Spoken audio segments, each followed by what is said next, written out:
শবে বরাতে আমল করা যাবে কি যাবে না? ঠিক এই যে আগামীকাল আল্লাহ পাকের একটা রহমত আমাদেরকে দিয়েছেন যে লাইলাতুন নিসফু মিনাশ শাবান, শাবান মাসের মধ্য রজনী আল্লাহ পাকের রহমত। এই বিষয়টাকে নিয়েও বাংলাদেশে আমি দেখলাম, এটা নিয়ে আমি লেকচার দিতে চাই নাই, কারণ এগুলো আমি আসলে খুব একটা মাহফিলেও বলি না, এটা আমার ট্র্যাকও না। আমি অন্য বিষয়গুলো নিয়ে বেশি কথা বলি। ঠিক এই যে এই ইস্যুটাকে নিয়েও কথা বলতে শেষে বাধ্য হচ্ছে, কারণ দেখলাম অনলাইন অফলাইনে দুইটা দল দুইটাই চরমপন্থী। একদল অতিরিক্ত বাড়াবাড়ি, একটা অতিরিক্ত ছাড়াছাড়ি। বাড়াবাড়ি আর ছাড়াছাড়ি। একটা অতিরিক্ত বাড়াবাড়ি, সে একদম শবে বরাতকে মনে হয় লাইলাতুল কদরের উপরে নিয়ে যাচ্ছে আর কি। লাইলাতুল নিসফু মিনাশ শাবানকে কোনো কোনো ক্ষেত্রে বাড়াবাড়ি পন্থীরা একদম লাইলাতুল কদরের উপরে নিয়ে চলে যাচ্ছে। আর ছাড়াছাড়ি যারা, তারা বলছে এই রাত্রে কোনো কিছুই করা যাবে না। দুইটাই চরমপন্থী, বুঝতে পারছেন না মনে কথা। একদল এটাকে নিয়ে এত বেশি বাড়াবাড়ি করছে যে এটাকে একদম লাইলাতুল কদরের উপরে নিয়ে চলে যাচ্ছে। আরেক দল দেখা যাচ্ছে এটাকে এমন ভাবে পরিত্যাগ করছে না, এতে কিছুই করা যাবে না, একদম কোনো ফজিলতি নাই। এখন আসলে মধ্যম পন্থা কি? মাঝখানে আমরা কি করব তাহলে? জানার দরকার আছে কি নাই? অনেক হাদিসের অনেক আলোচনা, প্রায় 40-50 পৃষ্ঠার বই, সব আলোচনা তো মাহফিলে করা সম্ভব না। আমি সারমর্মটুকু বলি। সারমর্ম কি? হাদিসের শবে বরাত নামে কোনো শব্দ নাই, এক নম্বর কথা। কি নাই ভাই? শবে বরাত নামে কোনো শব্দ নেই। আছে লাইলাতুন নিসফু মিনাশ শাবান, শাবান মাসের মধ্য রজনী। শাবান মাসের মধ্য রজনী। শাবান মাস কি? উত্তর, নবী সাল্লাল্লাহু আলাইহি ওয়াসাল্লাম রমজান মাসের পর যে মাসে রোজা রাখতে বেশি গুরুত্ব দিয়েছেন তার নাম শাবান। আমার সাথে বলেন, শাবান মাস কি?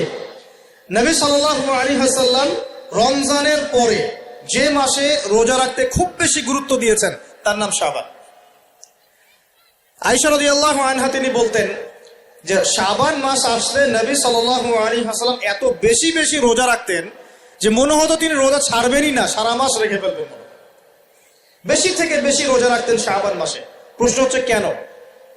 উত্তর, এমনিতে এই মাসটা বরকতময় এবং এই মাসে আল্লাহ পাক তার রহমতে বিপুল সংখ্যক মানুষকে জাহান্নাম থেকে মুক্তি দান করেন। সুবহানাল্লাহ। নবী সাল্লাল্লাহু আলাইহি ওয়াসাল্লাম এই মাসকে তাজিম করতেন। এই মাসের সম্মানার্থে, এই মাসে আল্লাহর রহমত বরকতের স্বার্থে নবী করিম সাল্লাল্লাহু আলাইহি ওয়াসাল্লাম এই মাসে বেশি বেশি রোজা রেখেছেন। সুন্নত কি শিখলাম? শাবান মাসে বেশি বেশি রোজা রাখা সুন্নত। একটা কি পেলাম ভাই? শাবান মাসে বেশি বেশি রোজা রাখার সুন্নত। আপনি যদি মুকিম হন, শরীর সুস্থ থাকে, মুসাফির না, আপনার সুস্থতা আছে, সব ঠিক আছে, আপনি চেষ্টা করবেন এই মাসে বেশি বেশি রোজা রাখার। পারা যাবে ইনশাল্লাহ। এটা নবীর সুন্নত হবে। আরেকটা হাদিস মাথায় নিয়ে নেন, আজকে সারা ওয়াজ ভুলে গেলে এই ওয়াজটা ভুলেন না। কি হাদিস? নবীজি বলছেন, তোমাদের সামনে, হে আমার সাহাবীরা, তোমাদের সামনে এমন একটা যুগ আসছে, ওই যুগে আমার সুন্নতকে ধরে রাখাটা হাতের মধ্যে আগুন ধরে রাখার মতো হবে। আমি অনেকদিন এই লেকচারে এই হাদিসটা বলেছি। তোমাদের সামনে এমন একটা কঠিন যুগ আসছে, জামানা সবরিন, সবরের যুগ, কঠিন যুগ। ওই যুগে ঈমান ধরে রাখা, মানে আমার সুন্নতের উপর থাকা, হাতে আগুন ধরে রাখার মতো হবে। ওই যুগে যদি তোমরা আমার একটা সুন্নতকে জীবিত করতে পারো, সমাজে একটা সুন্নত মরে গেছে, ওটাকে আবার জীবিত করতে পারো, তাহলে 50 জন শহীদ সাহাবীর নেকি পাবে। হাদিসটা বুঝলেন? শুধু নেকি না, আপনি 50 জন শহীদ সাহাবীর নেকি পাবেন যখন চলমান সমাজে একটা সুন্নত মিটে গেছে, নাই, মানুষ আমল করছে না, কিন্তু আপনি সেটাকে জীবিত করলেন। পারা যাবে ইনশাল্লাহ। একটা দেখাচ্ছি, যেমন সাহাবীদের যুগে মানুষ মসজিদে ঢুকলে কি করতো জানেন? আগে 2 রাকাত নামাজ পড়তো। কি করতো? মসজিদে ঢুকেই, ওযু অবস্থায় মসজিদে ঢুকেই তারা বসতেন না। আগে 2 রাকাত নামাজ পড়তেন, দুখুলুল মসজিদ বা তাহিয়াতুল মসজিদ, তারপরে বসতেন। আর নবীজি বলেছেন কিয়ামতের আগে আগে এই দুখুলুল মসজিদ, তাহিয়াতুল মসজিদ, এই নামাজটা উঠে যাবে। উঠে যাচ্ছে না আস্তে আস্তে। মসজিদে ঢুকলে মানুষ ধাপ করে বসে পড়ে, তাই না? মানুষ ভুলেই গেছে এটা সুন্নত। এখন আপনি যদি এই সুন্নতটাকে আবার জীবিত করতে পারেন, ইনশাল্লাহ 50 জন শহীদ সাহাবীর নেকি পাবেন। সমাজে এখন দাড়ি শেভ করা ফ্যাশন হয়ে গেছে, বুঝছে না? অনেকে শেভ না করলে চাকরি দেয় না, শেভ না করলে কি হয় না, চাকরি পাওয়া যায় না। স্কুলে তো না, কলেজে গিয়ে পড়তে গেলে ক্লাস করতে দেয় না, দাঁড়িয়ে আছে, যাও সব করে আসো, তাই বলে। এখন সমাজ চলছে উল্টা। এখন যদি আপনি নবীর এই সুন্নতকে আবার জীবিত করতে পারেন, 50 জন শহীদ সাহাবীর নেকি পাবেন। রাতে ঘুমানোর সময় একটা সুন্নত আছে, 33 বার সুবহানাল্লাহ, 33 বার আলহামদুলিল্লাহ, 34 বার কি আল্লাহু আকবার। বহু মানুষই পড়ে না। আপনি যদি পড়তে পারেন, ইনশাআল্লাহ আল্লাহ পাক আপনাকে নেকি দিবেন। সমাজে বহু মানুষ চুল একদম এখন মেসি রোনাল্ডো কাট, তাই না? মেসি কাট আর রোনাল্ডো কাট। আর আমি সিলেট অঞ্চলে দেখে আসছি এখন লন্ডন কাট, 2 পাশ ছিলে মাঝখানে চুল, লন্ডন থেকে শিখে আসছে। এখন চুলেরও কিন্তু সুন্নত আছে, আছে কি নাই? দাড়ির যেমন সুন্নত আছে, চুলের সুন্নত নাই।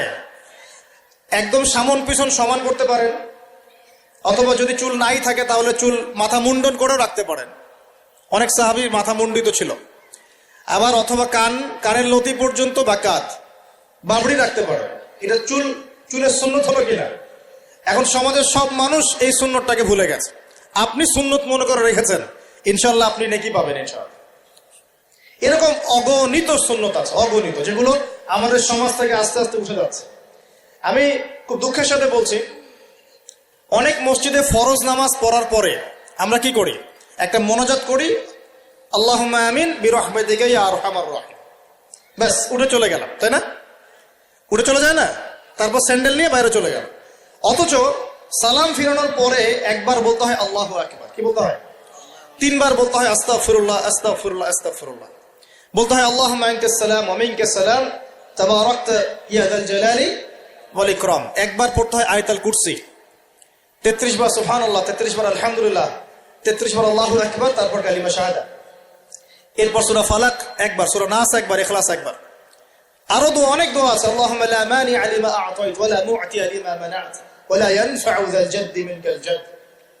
পড়তে হয় আল্লাহুম্মা ইন্নী আউযু বিকা মিনাল হাম্মি ওয়াল হাযান ওয়াল আজজি ওয়াল কাসালি ওয়াল বুখলি ওয়াল জুবন ওয়া দালা'id দাইন ওয়া গালাবাতির রিজাল। পড়তে হয় আল্লাহুম্মা আ'ইন্নী আলা যিকরিকা ওয়া শুকরিকা ওয়া হুসনি ইবাদাতিক। আরো অনেক দোয়া আছে। দেখেন তো, মোনাজাত করেন, আমি তো না করছি না, আমি তর্ক করতে আসি না এখানে, এটা নিয়ে আমি ঝগড়া করতে আসি না। কিন্তু এই সুন্নতটা যে উঠে গেল, মোনাজাতটা করে যে মসজিদ থেকে বের হয়ে চলে গেলেন, এই সুন্নতটার উপর আমল কে করবে? সুন্নত উঠে গেল না? আপনি যদি বসে এখন সুন্নতটা প্রতিষ্ঠা করেন, নেকি পাবেন ইনশাআল্লাহ। এগুলো তো গেল আমলিয়াত। সমাজ চলছে সুদের উপরে, আপনি যদি হালাল অর্থনীতি প্রবর্তন করতে পারেন তাহলে কত নেকি পাবেন? সমাজ চলছে জেনায়, আপনি এখন পর্দা প্রতিষ্ঠা করলেন, তাহলে কত নেকি পাবেন? সমাজে চলছে দুর্নীতি, আপনি এখন আমানতদারিতা ইনসাফ প্রতিষ্ঠা করলেন, কত নেকি পাবেন? সমাজে চলছে শয়তানি, সব শয়তানি। কি চলছে? শয়তানি। এখন আপনি আল্লাহ রাব্বুল আলামিনের ওহী প্রতিষ্ঠা করলেন, কত নেকি পাবেন? নিঃসন্দেহে আর অনেক বেশি নেকি পাবেন। আল্লাহ পাক আমাদেরকে সেই লক্ষ্যে কাজ করার তৌফিক দান করুন।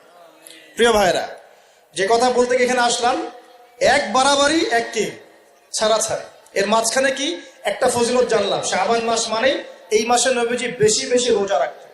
তাহলে আমরা কি করবো এই মাসে ভাই? 1 নম্বর কাজ, বেশি বেশি রোজা রাখার চেষ্টা করবো ইনশাআল্লাহ। আল্লাহ তৌফিক দান করবেন। এবার আরেকটা পয়েন্ট বলি, সামনে রমাদান মাস।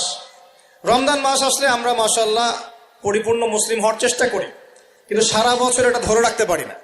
রমজান মাসে যে নামাজ পড়ে না সেও মসজিদে যায়। দেখা যায় যে জুমার নামাজও পড়ে না, ও তারাবির নামাজ পড়তে যায়, যায় কি না? ওই দিন গিয়ে বলে এসি দেন, ইমাম সাহেব এসি অন করেন, তাই না? সারা বছর তো আসে নাই। ওই দিন গিয়ে ইমাম সাহেব এসি বন্ধ কেন? এই মুয়াজ্জিন সাহেব ফ্যান দেন। তখন ওখানে গিয়ে মানে কি বলবো,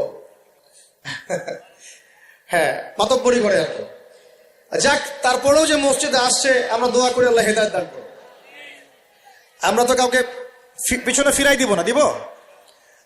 এখন রমজান মাস আসলে আমরা মাশাআল্লাহ রোজা রাখি, মানুষকে ইফতার করাই, দান সদকা করি, আমরা যাকাত দেই, তারাবি পড়ি, কোরআন তেলাওয়াত করি, আমরা মাশাআল্লাহ অনেক আমল করি। এই আমলগুলো কি একবারে ধাপাস করে ধরে ফেলা সম্ভব না? একটা আস্তে আস্তে ট্রেনিং প্রসেস লাগে। একটা ফ্যান চালু করলে ফ্যানটা কি শুরুতেই ধাপাস করে ঘুরতে শুরু করবে, নাকি আস্তে স্লোলি সে মোমেন্টাম ধরবে? কোনটা? আস্তে আস্তে সে গতি বাড়বে না, ধীরে ধীরে গতি পাবে। ঠিক শাবান মাসে এত বেশি রোজা রাখা, ইবাদত করার অর্থ কি? যাতে রমজান মাসে আপনি পরিপূর্ণ ইবাদত করতে পারেন। বুঝতে পারছেন কথা? রমজানে গিয়ে তো শুরুতেই সব ইবাদত ধরে ফেলা সম্ভব হবে না। মনে করেন আগামীকাল পহেলা রমজান, আজকে থেকে আপনি সব ইবাদত একসাথে করতে পারবেন? তখন কি আপনি বেগ পেতে হবে। কিন্তু একটা মাস আগে থেকে যদি ট্রেনিং নেন, ইনশাআল্লাহ রমজান মাসে ইজি হয়ে যাবে। এটা একটা কারণ নবী সাল্লাল্লাহু আলাইহি ওয়াসাল্লাম শাবান মাসে বেশি বেশি রোজা রাখতেন, আমল করতেন। আল্লাহ পাক আমাদের সবাইকে শাবান মাসে বেশি বেশি আমল করার তৌফিক দান করুন, যাতে রমজান মাসে গিয়ে আমরা সুবিধা পাই, রমজান মাসের হকটা আদায় করতে পারি। এবার এই মাসে নবী সাল্লাল্লাহু আলাইহি ওয়াসাল্লাম কি বলেছেন একটা হাদিস থেকে আগে বুঝি। এই হাদিসটা সহ অনেক হাদিসে এই একই রকম কথা এসেছে এবং এই হাদিসটা বিশুদ্ধ। এটাকে অস্বীকার করলে হাদিস অস্বীকারী হয়ে যাবে। বাড়াবাড়ি গ্রুপ, ছাড়াছাড়ি গ্রুপ, উভয়ের জন্যই নসিহত। নবী সাল্লাল্লাহু আলাইহি ওয়াসাল্লাম বলেছেন, ইন্নাল্লাহ তাআলা, নিশ্চয় আল্লাহ রাব্বুল আলামিন, লা ইয়াত্তালিউ ফি লাইলাতিন নিসফি মিন শাবান, শাবান মাসের মধ্য রজনীতে আল্লাহ রাব্বুল আলামিন তার রহমতের দৃষ্টি প্রশস্ত করেন। সুবহানাল্লাহ। আল্লাহ পাক শবে বরাত মানে আমরা যেটা বুঝি প্রচলিত অর্থে, লাইলাতুন নিসফি মিন শাবান, শাবান মাসের মধ্য রজনী, যে 15 শাবানের এই যে রজনী, এই রাতে আল্লাহ রাব্বুল আলামিন তার সৃষ্টির দিকে তার রহমতের দৃষ্টিটা প্রশস্ত করে দেখেন, প্রশস্ত করেন। এবং ওয়াগফিরু লিজামিই খালকিহি, আল্লাহ পাক তার সমস্ত সৃষ্টিকে মাফ করে দেন। আল্লাহ পাক কি করেন? তার সমস্ত সৃষ্টিকে কি করেন? মাফ করে দেন। কথাটা ভালো করে বোঝেন। আল্লাহ পাক তার সমস্ত সৃষ্টিকে মাফ করে দেন, ইল্লা, তাদেরকে ব্যতীত। এক, ইল্লা লিমুশরিকিন, এক নাম্বার যে ব্যক্তি মুশরিক, যে শিরক করে আল্লাহর সাথে, যে আল্লাহর সাথে শিরক করে। আর দুই, মুশাহিনিন, যে ব্যক্তি অন্তরে মানুষের সাথে বিদ্বেষ পোষণ করে, হিংসা বিদ্বেষ মনে আছে এরকম ব্যক্তি, এবং মনের মধ্যে শিরক আছে, শিরকি আকীদা, মুশরিক, এই দুই শ্রেণীর মানুষ ছাড়া আল্লাহ পাক সমস্ত মানুষকে মাফ করে দেবেন। তাহলে এই রাতের ফজিলত প্রমাণ হলো কিনা? রাতের ফজিলতটা প্রমাণ হলো কিনা? আচ্ছা, এখন এর ব্যাকআপ আরো অনেকগুলো হাদিস আছে। ওই সবগুলো হাদিসকে একত্রিত করলে এমনই কনক্লুশন আসে। এছাড়াও আরো কিছু দুর্বল হাদিস আছে, এগুলো দুর্বল, সনদগতভাবে অন্যান্যভাবে দুর্বল। ওখানে আরো কিছু পয়েন্ট পাওয়া যায় যে আর কাকে কাকে আল্লাহ পাক মাফ করেন না। সবাইকে তো মাফ করেন, আর কাকে কাকে করেন না। এই হাদিসে দুটো পেয়েছি, এটা একদম অকাট্য। এটা হলো মুশরিক, আল্লাহ পাক মাফ করেন না। দুই, যে অন্তরে হিংসা বিদ্বেষ পোষণ করে, হিংসা বিদ্বেষ আছে, এদেরকে আল্লাহ মাফ করেন না। আরো কিছু দুর্বল বর্ণনা থেকে পাওয়া যায়, এটা দুর্বল বর্ণনা, কিন্তু জেনে রাখতে তো সমস্যা নাই। সমস্যা আছে? আর পাপ তো পাপী, দুর্বল হাদিসে আসুক আর কঠিন হাদিসে আসুক, পাপ তো পাপী নাকি? পাপ ছাড়তে কোনো সমস্যা আছে? তো তৃতীয় এক শ্রেণীর নাম পাওয়া যায়, যারা হচ্ছে আত্মহননকারী, নিজেরা নিজেদেরকে আত্মহত্যা করেছে, এদেরকে আল্লাহ মাফ করে। আত্মহনন বোঝেন কিনা? আত্মহত্যা যারা করে, আত্মহনন, এটা একটা শ্রেণী পাওয়া যায়। 4 নম্বর একটা পাওয়া যায় আত্মীয়তার সম্পর্ক ছিন্নকারী, আত্মীয়তার সম্পর্ক ছিন্নকারী। 5 নম্বর একটা পাওয়া যায়, সেটা হলো মাদক দ্রব্য সেবনকারী। মাদক দ্রব্য সেবনকারী, যুবকরা খুব ভালো করে শোনায়, মাদক দ্রব্য সেবনকারী আল্লাহ সবাইকে মাফ করেন, মাফ করছেন না। আরেকটা পাওয়া যায়, সেটা হলো যারা জেনার পাপে লিপ্ত আছে। কিসের পাপে ভাই? জেনার পাপ। এরকম আর কিছু ব্যাকআপ পাওয়া যায়, কিন্তু এগুলোর বর্ণনা দুর্বল। বর্ণনা কি? দুর্বল, কিন্তু পাপ তো পাপই নাকি? এই পাপগুলো তো পাপ, এই পাপগুলো করলে কি আল্লাহ খুশি হন? অকাট্য সহি থেকে পাওয়া যায় এই দুইটা, মুশরিক এবং মুশাহিদ, যারা শিরক করে, অন্তরে বিদ্বেষ পোষণ করে, আল্লাহ পাক এদেরকে মাফ করেন। এখন আগে জানি শিরক থেকে কিভাবে বাঁচবো, শিরক কি এবং কেন, তারপরে জানবো হিংসা বিদ্বেষ, তারপরে আমরা যাব এই রাত্রে আমরা কি করতে পারি। মনে রাখবেন, আমল করতে হবে 3টা বিষয় খেয়াল রেখে। কয়টা বিষয় ভাই? আমল করতে হবে 3টা বিষয় খেয়াল রেখে। এক, আমল করতে হবে একমাত্র আল্লাহ পাকের সন্তুষ্টির জন্য। 1 নম্বর কি বলেন? এক আল্লাহর সন্তুষ্টির জন্য, কারো সন্তুষ্টির জন্য না, কারো জন্য না, শুধু কার জন্য? দলিল হচ্ছে ইন্নাস সালাতি ওয়া নুসুকি ওয়া মাহইয়ায়া ওয়া মামাতি লিল্লাহি রাব্বিল আলামিন ফাসাল্লি লিরাব্বিকা ওয়ানহার। দুই, আমল হতে হবে একমাত্র নবী সাল্লাল্লাহু আলাইহি ওয়াসাল্লামের সুন্নত মোতাবেক। কার সুন্নত মোতাবেক? নবী এবং সাহাবীদের সুন্নতের সাথে মেলে না, সেই আমল করা যাবে না। নবী এবং সাহাবীদের সুন্নতের সাথে মেলে না, সেই আমল করা যাবে না। তিন নাম্বার, আমলটা যত সুন্দরী মনে হোক, আমলটা যত সুন্দরী মনে হোক আর যত মানুষই করুক, যত মজাদার মনে হোক না কেন, নবী করেন নাই, সাহাবীদের থেকে প্রমাণ নাই, আমল করব না। করলে বেদাত হয়ে যাবে। কি হবে? বেদাত হয়ে যাবে। আর তিন নাম্বার হচ্ছে, আমলগুলো করার আগে অবশ্যই আপনার রিজিকটাকে হালাল করতে হবে। কি করতে হবে ভাই? ব্যাস, এই তিনটা শর্ত পূরণ করে আমল করলে ইনশাআল্লাহ তাআলা আমরা জান্নাতে যাবো। ইনশাআল্লাহ আমরা আশাবাদী, আল্লাহ পাক আমাদেরকে জান্নাত দিবেন ইনশাআল্লাহ। আল্লাহ পাক এক রাতে রহম করে সমস্ত মাখলুক সৃষ্টিকে মাফ করে দিচ্ছেন। শুধু শিরক এবং হিংসা বিদ্বেষ পোষণকারীকে মাফ করছেন না। বুঝতে হবে এই পাপ দুটো কত কঠিন। এবার আসেন, প্রথমে একটু শিরক নিয়ে কথা বলি, তারপরে মুশাহিন নিয়ে কথা বলি। ধৈর্য ধরবেন তো নাকি? দেরি হচ্ছে? সবর করেন। এখন প্রথমে জানি শিরক কি এবং কেন। শিরক হচ্ছে এমন একটা পাপ, যেই পাপ আমল নামায় থাকলে পরে বিনা তওবায় যদি সেই ব্যক্তি মারা যায়, আল্লাহ পাক তাকে মাফ করবেন না। ভালো করে শোনেন, শিরক এমন একটা পাপ, যে পাপ যদি আমল নামায় থেকে যায়, বিনা তওবায় সে মারা যায়, শিরকের পাপ নিয়ে আল্লাহর সামনে দাঁড়ায়, আল্লাহ তাকে মাফ করবেন না। দলিল সূরা নিসা, আল্লাহ পাক বলছেন, ইন্নাল্লাহা লা ইয়াগফিরু আন ইউশরাকা বিহি ওয়া ইয়াগফিরু মা দুনা যালিকা লিমান ইয়াশা। আল্লাহ পাক তার সাথে শিরকের গুনাহ মাফ করবেন না, এছাড়া যে কোনো গুনাহ যাকে ইচ্ছা মাফ করবেন।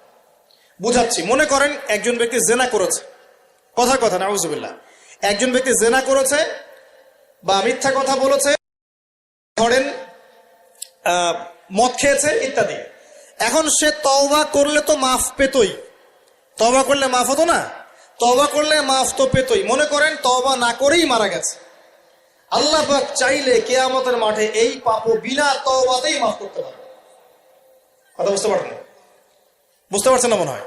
মনে করেন একজন ব্যক্তি মদ খেয়েছে, জিনা করেছে ইত্যাদি, সে তওবা করার ফুরসত পায় নাই, বিনা তওবায় মারা গেছে। আল্লাহ পাক চাইলে কিয়ামতের মাঠে তওবা না করা সত্ত্বেও আল্লাহ পাক তাকে মাফ করতে পারে। কিন্তু একজন ব্যক্তি শিরকের পাপ করেছে, তওবা না করে মারা গেছে, আল্লাহ পাক কিয়ামতের মাঠে শিরকের পাপ মাফ করবেন। আমি কি বুঝতে পারছি?